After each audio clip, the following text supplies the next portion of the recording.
हेल' लोगोफोर, गिबियावनो गासै नायगिरि बिथांमोननिसिम आंनि अननाय आरो खुलुमनायखौ जासिहरग्रोबाय। माने आं दिनै आंनि बुंनाया नोंथांमोननि सिगाङाव माबायदि जादों नोंथांमोना नायलांबासो बुजिगोन। बेखायनो नोंथांमोना जोबजासिम नाय भिडिअखौ। गासैबो नायगिरिफ्रानो बिदि बुङो, जेनेबा भिडिअखौ जोबजासिम नाय होनना बुङो।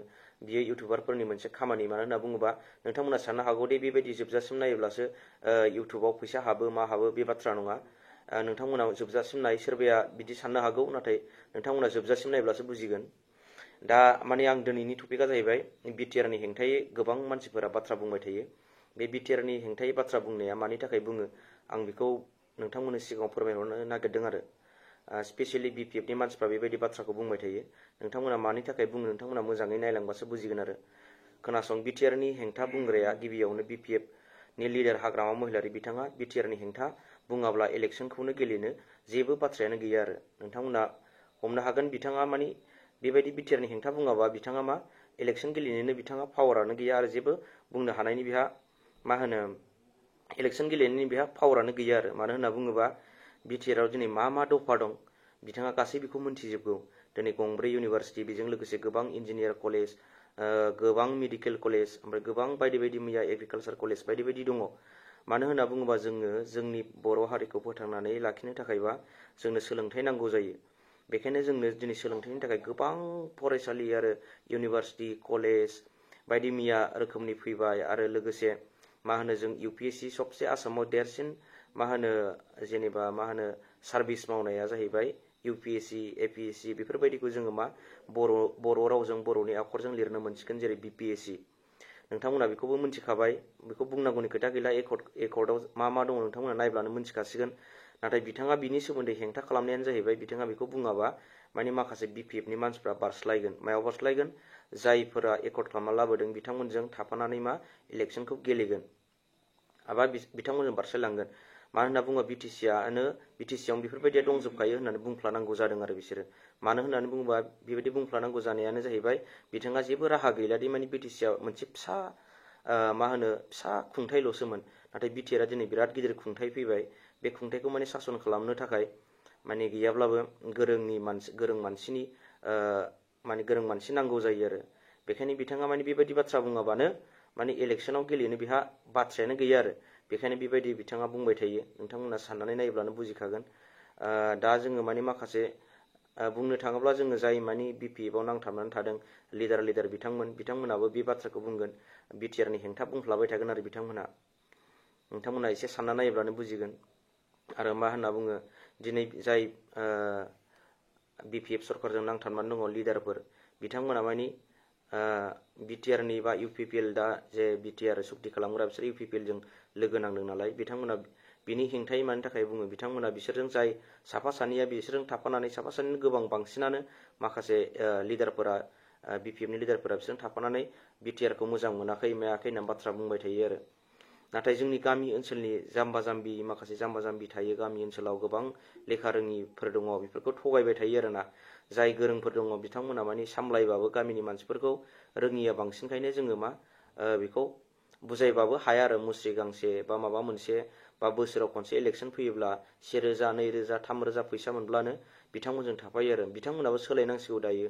माखासे बिपिएफआव थाफाग्रा बिथांमोनाबो बे फिसा फिसा थाफाग्राफ्राबो बिथांमोनाबो मा मोनदोंमोन, बिथांमोनाबो सोलायनायखौ लाबोनांगौ आरो। दायो जोंहा बिराद गिदिर एकर्ड जादों, बे एकर्डखौ मोजाङै दैदेनलांनांगौ, सालायनांगौ आरो।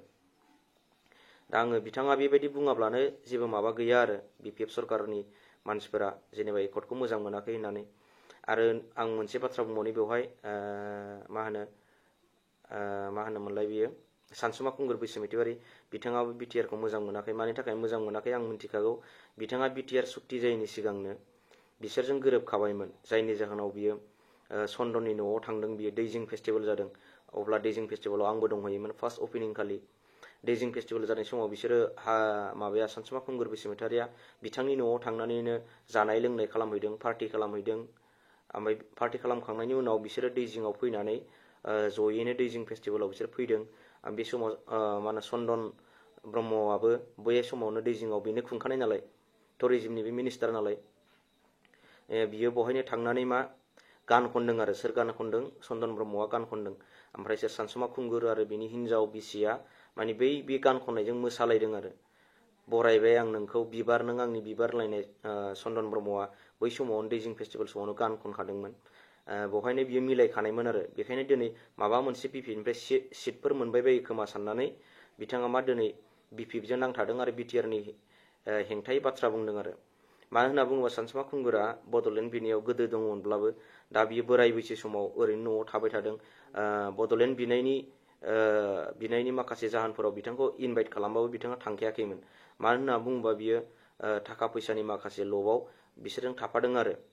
दा गोबां जोंनि बर' माखासेफ्राबो बिदि थाखा फैसानि एसेसो मोनगोन खोमा साननानै बिथांमोनजों थाफाबाय थादों। बिथांमोना साननांगौ जे दिनै जोंनि बर' हारियाव मोजां इडुकेसन गैया, फरायनाय मोनफ्रोमबो बर' स्कुलफोरा बर' मिडियामनि स्कुलफोरा थैलांनो हमबाय। मानि थाखाय मोजां स्कुलाव मोजां मास्टारफोर गैला, लोगोसे मास्टारफ्राबो मोजाङै स्कुलफ्राव सोरबा मास्टार बायदिया मानि हाला, सामलायनो हाला, सानै साथामल' फोरोंगिरि, लोगोसे लेखाफोरबो मोजां मोनला। बेफोरनि बिथिंफोरखौ मानि बिसोरो बिटिसि सरखारनिफ्राय मालाबाबो नायफेराखै। नोंथांमोना साननानै नाय, नोंसोरो डेभेलप जादों होनदों बिटिसिजों मा डेभेलप जादों साननानै नाय। जोंनि गामि एरियाफोराव गंफ्रोमबो आबादारिफोर मावग्राफोरा बिसोरो मोजां रोखोमनि आइजें आइला मोना, बिथांमोना नांगौ रोखोमनि माबायदि खालामनांगौ बिनि जेबो फोरोंबादा गैया, लोगोसे मुस्रि गांसे गांनैल' खुनुरुखुम मोनो। बेफोरजोंथ' जों डेभेलप जायाना। जोंनो इडुकेसन नांगौ, जोंनो माने सोलोंथाइ नांगौ थाखाय जोंनो मोजां फरायसालि नांगौ, मोजां कलेज नांगौ, मोजां डिग्री कलेज नांगौ, मोजां इन्जिनियार कलेज नांगौ, डक्टर मेडिकेल कलेज नांगौ डक्टर जानो थाखाय, आरो लोगोसे आबादारियाव मोजां आबाद मावनो थाखाय जोंनो एग्रिकालसार कलेज नांगौ। नाथाय बैफोर कलेजफोरखौ दिनै मोनफुंफैबाय, बिटिआरनि सुक्तियाव मोनफुंबाय। नाथाय बै मोनफुंनायखौ जों गोदो जेनेबा सापस मा होनना बुङो, जेनेबा बे बिटिसि खुंथाय समाव जोङो इन्जिनियार फरायनो थाखाय गोजान गोजान जायगायाव थांनांगौमोन। जेरै बिटिसिनि दाब दाब गुवाहाटिफोर बायदि अबेबा जायगाफ्राव थांनांगौ जायोमोन।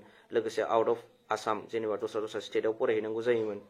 मास्टार डिग्री फरायनो थाखाय जोङो Guwahati university, Tezpur university, Silchar university, बेजों लोगोसे गुबुन गुबुन जेनेबा गोजान गोजान इउनिभार्सिटियाव फरायहैनांगौ जायोमोन। बड'लेण्ड इउनिभार्सिटियावबो नांगौ बायदि गैजोबामोन, नांगौ बायदि डिपार्टमेन्ट गैजोबा।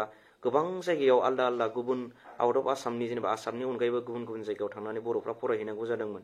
नाथाय दिनै मोनब्रै इउनिभार्सिटि बिटिआरनि सुक्तियाव फैबाय। जों न'आव थानानैनो इन्जिनियारबो फरायनो हागोन, मास्टार डिग्री, एमए, एमएससि, बिकम बायदि बायदि रोखोमनि जेनेबा मेडिकेल कलेज, मेडिकेलनि स्टुडेन्टफोरबो थानो हासिगोन जोंनि बिटिआर सुक्तियाव।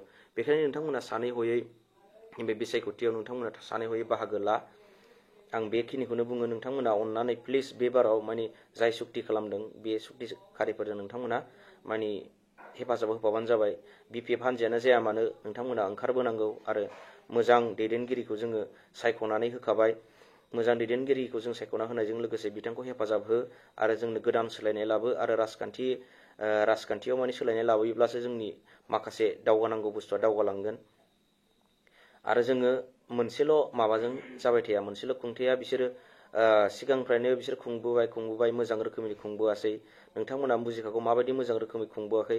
खोनायल' नाथाय माबायदि नोंथांमोना खोनाखाबाय दाख्लै 20 crore 4 crore बिथाङा माखासे मा होनो फान्डिं सफैनायफोरखौ बाहायनो रोङाखै बिपिएफ सरकारा, नाथाय बियो थांफिनबाय दा बे 16 crore थांफिनबाय। बेखायनो बेफोरबायदि माखासे बुस्थुखौ बाहायनो रोङा। मोजां रोखोमै जेनेबा गामि ओनसोलाव माबायदि खालामनांगौ आरो मा होनो माबोरै खालामोबा डेभेलप जागोन, जेनेबा स्कुलफ्राव लेखा मोनदोंना मोनाखै, जेनेबा मास्टारफ्रा क्लास जादोंना जायाखै, बेफोरनि फारफ्रोमखौबो माने बिथांमोना नायनो समानो गैया। मानो होनना बुङोबा बिथांमोना नायनो सम गैयानो जाहैबाय बिथांमोननि बे बिटिसिनि सालायनाय समाव माने बेफोरबायदि पावारानो गैयामोन। नाथाय दिनै पावारा बेबायदि फैबाय। फारफ्रोमनिफ्राय नायदिंनांगौ जायोब्ला जोंनो गोरों मानसि नांगौ जायो। बेखायनो नोंथांमोना सानै हयै फैगौ भटआव इउपिपिएलजोंनो थानानै भटखौ होबानो जाबाय। आं बेखिनिखौनो बुंनानै दिनैनि बे बुंथिनायखौ एसेयावनो दोनथ'बाय। बाय, गोजोन्थों, खुलुमबाय।